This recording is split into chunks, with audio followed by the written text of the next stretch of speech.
Ben recalled telling Dan that stagecoach robbing ain't worth the shoes on the horse. Dan thought differently. He told Ben he didn't give a rat's ass what a horseshoe was worth. They were robbing that stagecoach, and if anyone thought different, he'd string them up himself. Ben looked around the room, and no one had his back. They were all yellow. Ben hated robbing stagecoaches 'cause more things can go wrong than right. First off, they always see you coming. They get them horses a running and lathered up something fierce. It's hard-pressed catching them, let alone robbing them. Then there's the unexpected. You never really know what you're going to get when you catch up with that coach. Ben found out when he got beside it. A lady with a gun bigger than his. She shot his horse, smack dab in the head. He got thrown, landed on a rock, and busted his leg. No one stopped for him. They just kept a-riding, chasing that coach. He hoped the lady with the big gun killed them all. Ben lay there all day. He watched the sun set, the stars twinkle into view, and the crescent moon rise, as night took over the sky above him and made the horizon almost non-existent. He did manage to move into the prairie grass, away from the trail, but his leg hurt him all to hell, and he discovered a knot on his head as big as a goose egg. He swore to himself that if he survived this, he wasn't ever robbing nothing and no one again. Ben observed the immensity of the galaxy above him and gave his predicament some thought. If someone came wandering down the trail in the morning, they'll notice his headshot horse laying around drawing flies. They'd have no problem figuring out what happened and who he was, especially if it was a posse doing the looking and the figuring. Then there was the problem with his horse. Mountain lions roamed these parts. So did coyotes, wolves, and badgers. That horse would make an easy meal for a hungry critter, and so would he if that dead horse wasn't enough to eat. No way he was scooting any farther than he had got with his leg all busted up like it was. Nope. Ben didn't think he would see another sunrise. A rattlesnake slithered across his chest, and Ben's ass puckered so tight that he almost shit his insides. He watched the snake make his way through the prairie grass and toward the trail. When it was out of sight, he unpuckered his ass and exhaled a breath he didn't know he was holding. "Goodbye, you evil fucker," Ben said to the snake. Then he screamed when the snake came slithering back faster than a bullet. Ben knew what spooked the snake. It was a horse clopping down the trail. Something about that sound didn't sit right with Ben. He's heard stories about Indian gods snatching soldiers out on the open plain, scalping them and keeping them alive for personal slaves. He recalled rumors of lost settlers, or better put, their ghosts killing folks and making them join their caravan to nowhere. What really scared him is what his pa told him. His pa said somewhere near the Kansas-Colorado border there was a canyon that led straight to hell. No man can see it, but when you get close, the smell of brimstone drifts toward you, and so do the screams of the damned. Ben was nowhere near the Kansas-Colorado border, but he did smell something on the breeze, and that evil clopping made the goose egg on his head pound like a blacksmith on an anvil. He reached for his sidearm. It was gone. So he prayed to God, Jesus, and all his disciples as the whiskey he had that morning let loose, moistening the dirt below him. The horse clopping stopped right in front of him. Ben lay quiet as a field mouse, listening to the horse stomp and nicker. Then he heard the rider dismount, and the ground rumbled underneath him, making his shattered leg throb. "I know you're in there," the rider called out. "What's your name?" In his bravest voice, Ben asked, "Who's a-calling?" Jedediah Jones, why you hiding in the grass? I ain't hiding, sir. Just lamed up a bit and resting. I'm coming in. You ain't gonna shoot me, are you? Not if you gonna shoot me. Come in slow if you're coming. Jebediah did come in slow. Slow and thunderous. Ben regretted his invitation when he heard the crushing of the grass and the snapping of sticks as Jebediah made his approach. Ben wished he had his gun. Better to put a bullet in his brains than to find out what was stomping towards him through the grass. Somewhere in the distance a wolf howled when Jebediah set his eyes on Ben. Or maybe eye would be a better description because his left eye didn't look functional. It was pure white. Might have been a cataract or some other ailment of the eye. Nevertheless, it was eerie.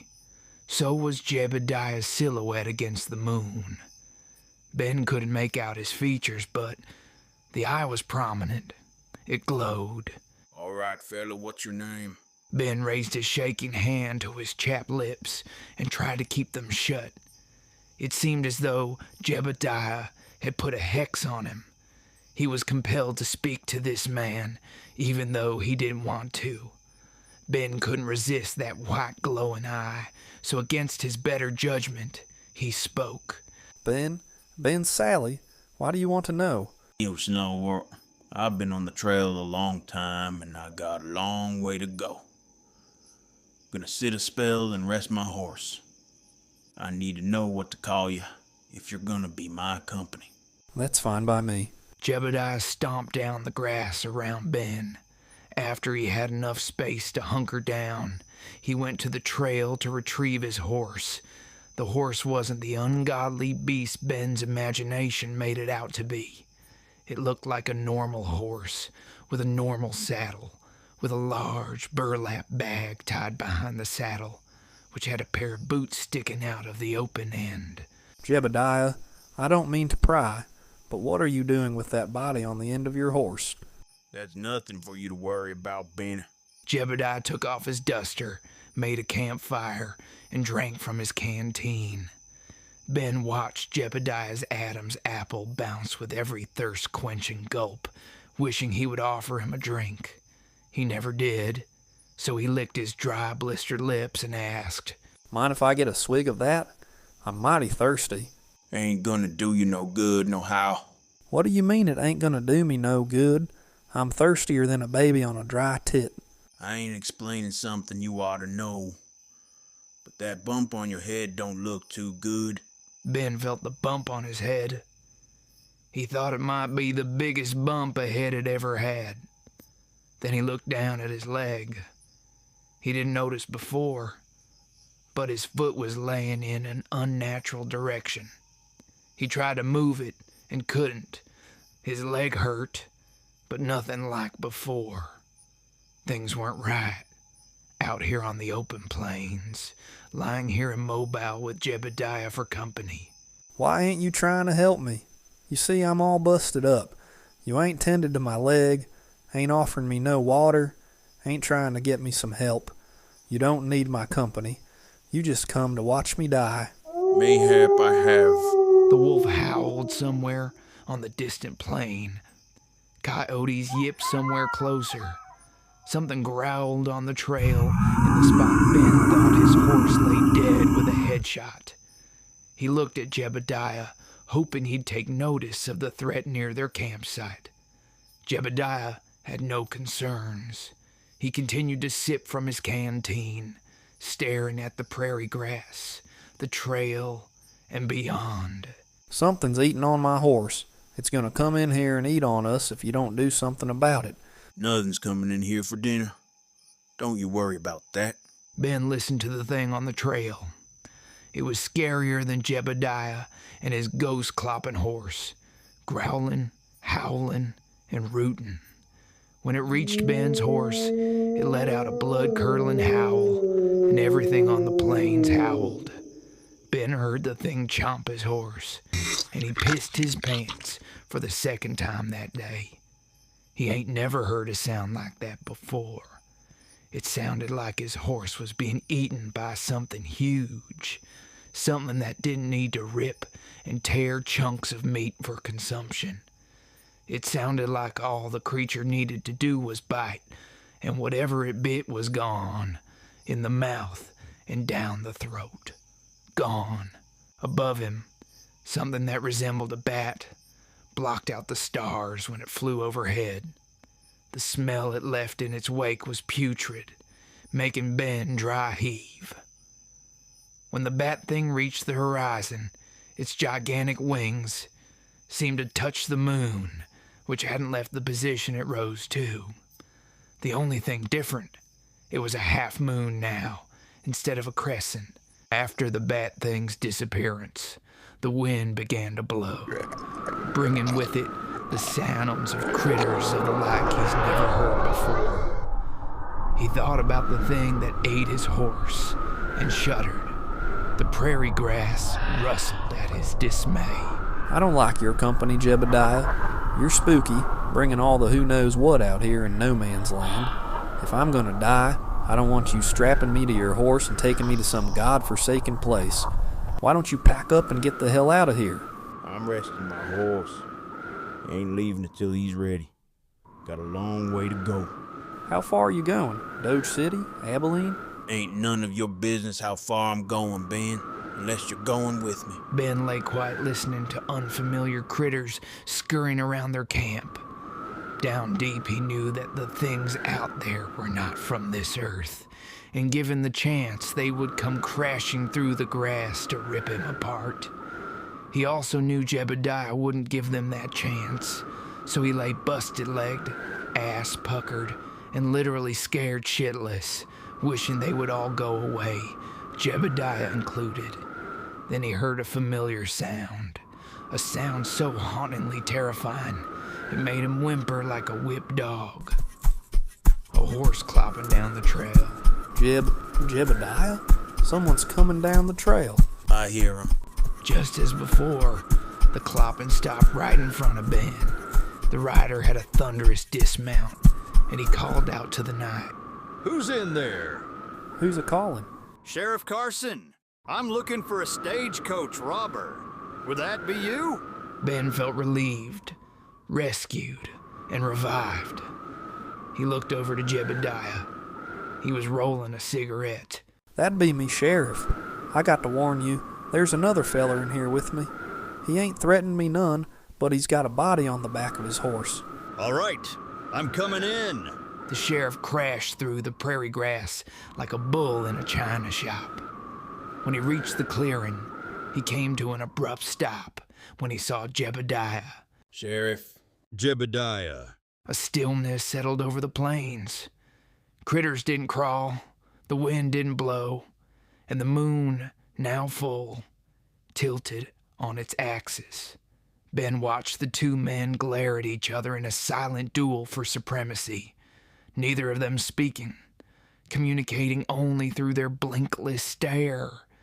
It was obvious they knew each other, and Ben hoped they would be on speaking terms real soon, so the sheriff could get him out of this haunted prairie grass. Sheriff, I need a doctor. My leg is busted up real bad. I sure don't want to lose it. Can we get on with the arresting so I can get some help? The sheriff blinked, shook his head, removed his hat, and wiped the sweat off his brow. He seemed relieved that the link between he and Jebediah was broken. He smiled at Ben, then went about his business of being sheriff. Are you Ben Sally? Yes, I am. Ben Sally of Dirty Dan's gang. Yep. Ben Sally, I'm placing you under arrest for murder. I didn't kill nobody, Sheriff. Hell, my horse got headshot at the beginning of the robbery. What happened after I went down, I had no part of. I don't feel I should be held accountable for what Dan and his gang done went and did. Well, all that will be sorted out later. As of right now, you're under arrest, and I'm taking you in. Truth be told, Ben didn't care if he was being arrested for murder, cow relations, or spitting in the wind. He was glad that the sheriff was going to take him away from this hellish plains and the madness that came with it. Mostly, He needed to get away from Jebediah. He knew he was no man and not safe to be around. Jebediah did help the sheriff drag him through the prairie grass and load him on a buggy. The last thing Ben saw as they made their way down the trail was Jebediah's glowing, dead eye. The buggy ride was rough, making Ben's legs scream with every bounce, but the pain was tolerable, and he was looking forward to a doctor and a cell. He looked up at the moon and wondered if it would look normal once he reached a town. Sheriff, how long till we get to Dodge City? Ain't going there, Ben. We going to Hanston or Spearville? Nope. Ben was suspicious of Sheriff Carson. The sheriff seemed to share the same secretive attitude as Jebediah. He watched the moon's slow rotation and the stars blink in and out of existence. He felt no pain in his leg or his head, but he was getting hotter with every rotation of the buggy wheels. He looked over at the prairie grass, and all the stalks were turning black. You ain't taking me to a town, are you, Sheriff? I ain't. Where we going then? The canyon? Don't know nothing about no canyon. I'm taking you to the perimeter where you'll be bound over for trial. If found guilty, I'll take you further. You like Jebediah? Some sort of agent of the devil? Jebediah ain't no agent of the devil. He's a bounty hunter. He finds the lost and deserving and takes them to the farm. Like that stagecoach driver, he found you and your gang done shot up. I didn't shoot nobody. I don't deserve no trial, and sure as hell no damnation. Ain't up to me, Ben. I arrest the accused. No more, no less. The perimeter ain't so bad. It's just hot. If you're innocent, that's where you'll stay. If you're guilty, I'll take you further, and the heat will be the least of your worries. Ben lay back and watched the stars fade away and the moon spin itself out of existence. 2 blood-red suns quickly rose to mid-sky, accompanied by a stiff, hot breeze that pushed them closer to their destination. The prairie grass gave way to desert sand and moving rocks indicating their arrival to the perimeter. It was the hottest day Ben's ever experienced, and he abandoned all hope of a fair trial and a partial judge.